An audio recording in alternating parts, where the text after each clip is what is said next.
Joseph here on John the Hut Dweller channel. Happy St. Patrick's Day to everybody. It's a great holiday. As you can see, I'm not wearing green. Black's more my color.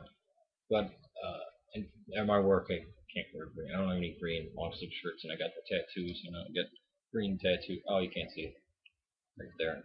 Can't show tattoos. Got about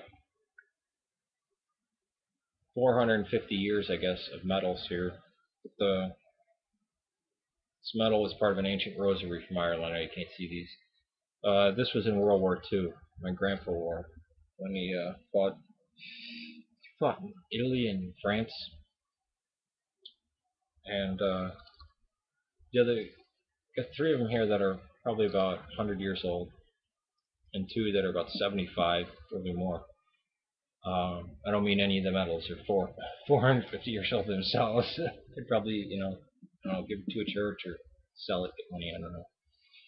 They're not Orthodox medals. Obviously, we don't believe in Fatima.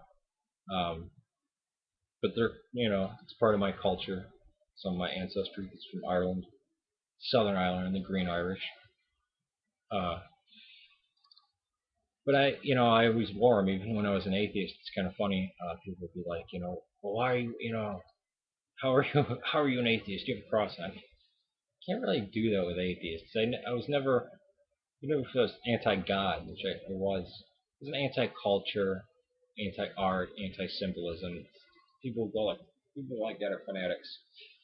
I always saw the beauty in it. It's cultural heritage. Now, I was going to do a video on Scientology, but I see this is running over 2 minutes, so I'm going to continue on with do Scientology in the next video. St. Patrick drove the serpents out of Ireland, or St. Patrick drove the serpent out of Ireland. Now, I've heard some people, Protestants, maybe some atheists. I don't know if atheists would be this stupid. Some of them might be. Themselves atheists. Maybe even some Catholics. Astoundingly. St. Patrick didn't drive the serpent out of Ireland. Snakes haven't been in Ireland for 2 million years and blah blah blah and no. Yeah. The serpent in Genesis we see is a symbol for the devil, for Satan, whatever you want to call him. St. Patrick brought Christianity to Ireland, and it was the quickest evangelization of a culture. I think it's estimated something like 70% of the people switched pagan. I don't really want to say switched from paganism to Christianity because they didn't have to totally leave their ideas, their culture behind. What he did was he took the cross and he took the sun symbol that they had because they worshiped the sun.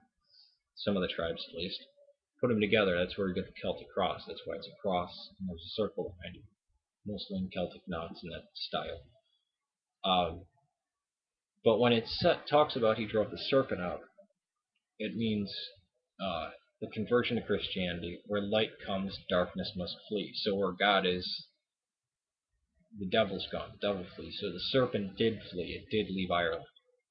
It did drive the serpent out of Ireland. Because of his evangelization, eventually Christianity would take over Ireland, and it would be one of the most Christian places for thousands of years. And some scholars even theorize that it saved the Western Church because it got to a point where people were so corrupt and illiterate and didn't want to do stuff, they actually had to bring in monks from Ireland with their copies of the Bible to restore the church, because they were the ones that, since they were in monasteries and they weren't influenced by the continent or England, that their manuscripts were pure and they had a more less worldly theology. So it's when you hear people say, "Oh, she drove the snakes out of Ireland," it's just a myth. Well, no, it's basically a symbol in words. It's an analogy. He absolutely drove the serpent out of Ireland because, like I said, as we see in Genesis, even to the book of Revelations, the word serpent is used. Now, what is a serpent? Okay, yeah, snakes, that comes to mind. But the snake is real. Dragons we know are mythical. serpent, this is a strange word because it can mean a mythical beast, and I think that's what it originally was. Well, probably in a primeval state it was a snake, and then talk about serpents, kind of like a dragon-like, demon-like creature, maybe a snake-inhabited spirit, and now common words back to snake again, because a lot of times when they translate dragon and serpent will be the same word. So yeah, the serpent was driven out of Ireland due to the works of St. Patrick. Now, St. Patrick is an Orthodox saint. Yeah, he wasn't in Greece, he wasn't in Antioch, he wasn't in Egypt, he wasn't in Anatolia. So how can you? Because all of the church at one time was Orthodox, the entirety of the church. And it was just called the Catholic Church or the Church of Christianity. And there were no other schisms or breaks. We had Gnostics and Marcion Knights and stuff like that. But even Arius viewed himself as part of the Catholic Church, but he was, as we know, was excommunicated, anathematized actually at the Council of Nicaea. And then, surprisingly, Constantine reverted, became an Arian, and Arius remained top dog until he got stabbed in the courtyard. But St. Patrick would say is truly an Orthodox Christian because he wasn't so late like in the 900s, the 800s are kind of questionable because the break happened in 1054, the Great Schism. He was before all that, so was he influenced by these teachings, purgatory? No, none of that stuff was in there. It was much more pure form of Christianity, and he was actually taken as a slave to the island of Ireland. He probably was from Rome. He was living in Britain at the time. It's before the Anglo-Saxons, so he was Celtic. Celtic or maybe Latin. So he was taken to Ireland as a slave. He was there for many years, escaped. And then with Christianity, he willfully came back. And as you see in Orthodoxy and then later on Catholicism, they don't destroy the cultures and say, you need this. No. That does happen sometimes. That's the works of people. A lot of people think, well, isn't that paganism mixing the sun with the cross? No.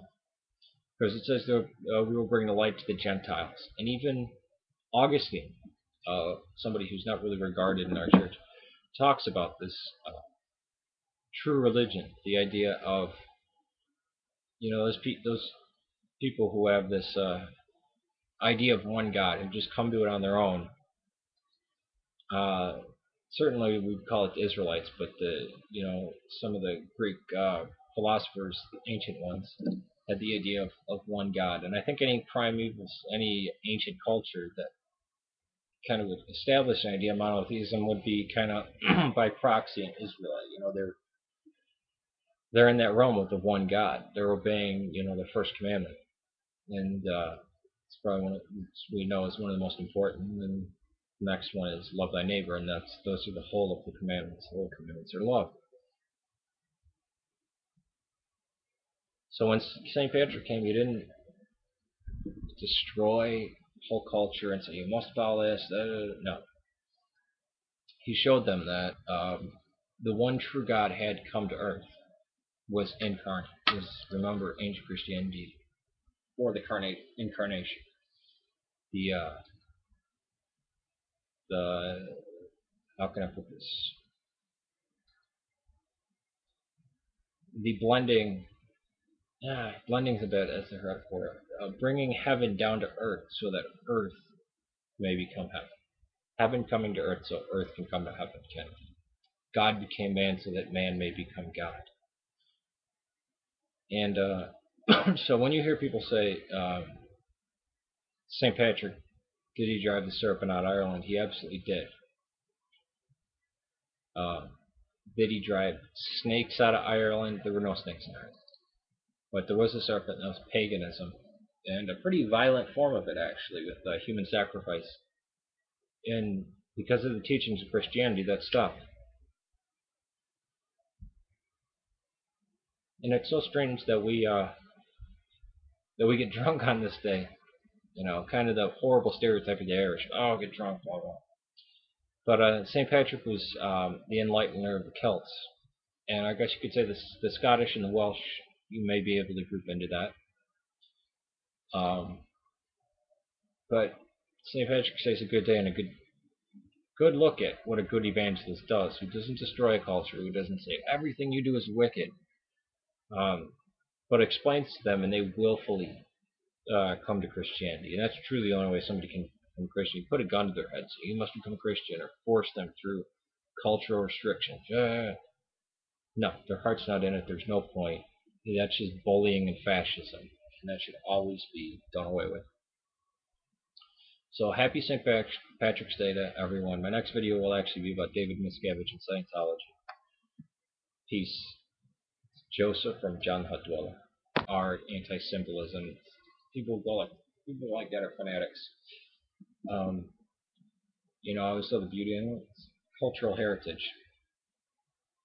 Now I was going to do a video on Scientology, but I see this is running over 2 minutes, so I'm going to continue on with what do Scientology in the next video. Got 3 of them here that are probably about 100 years old, and 2 that are about 75, probably more. I don't mean any of the metals are 450 years old themselves. They'd probably, give it to a church or sell it, get money. I don't know. They're not orthodox metals. Obviously, we don't believe in Fatima. But they're, it's part of my culture. Some of my ancestry is from Ireland, Southern Ireland, and the Green Irish.